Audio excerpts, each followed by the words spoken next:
So, for the people who are not familiar with this industry, how big is it? Is it growing?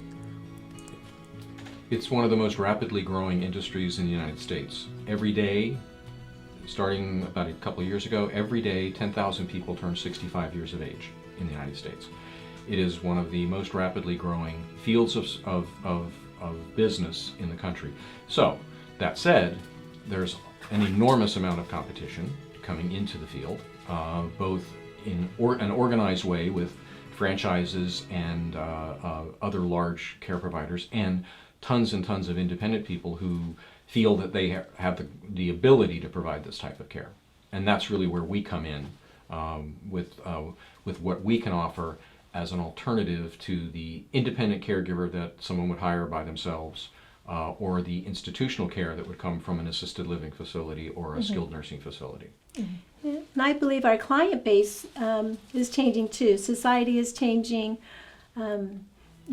Seniors are expecting and looking, and they're educated, and they are looking for professionalism. They're looking for great quality care, and they're expecting to be involved in their care, and they like to stay in their own homes.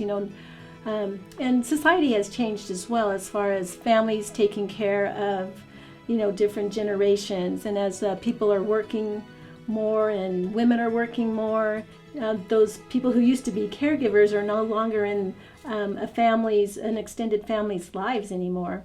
So, and also our seniors are changing. They don't want to have their children taking care of them as well. They're very astutely, independent and mindful and determined of what they want, and they're asking and looking for this type of care, most definitely. Yeah. So the customers that come to you most of the times, are they seniors themselves or the people who are looking for their parents? It's a mixture, really, of both.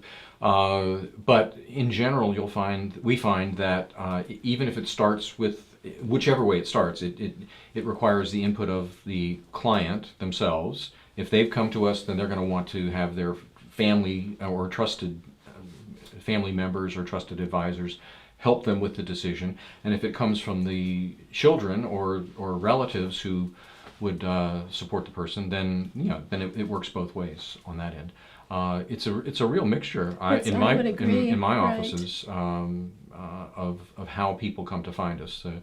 Family members who see that something is changing in the home will call us, or a senior who says, I know that my kids are spending way too much time trying to help me out here. How about if I get somebody to take your place and do these things for me?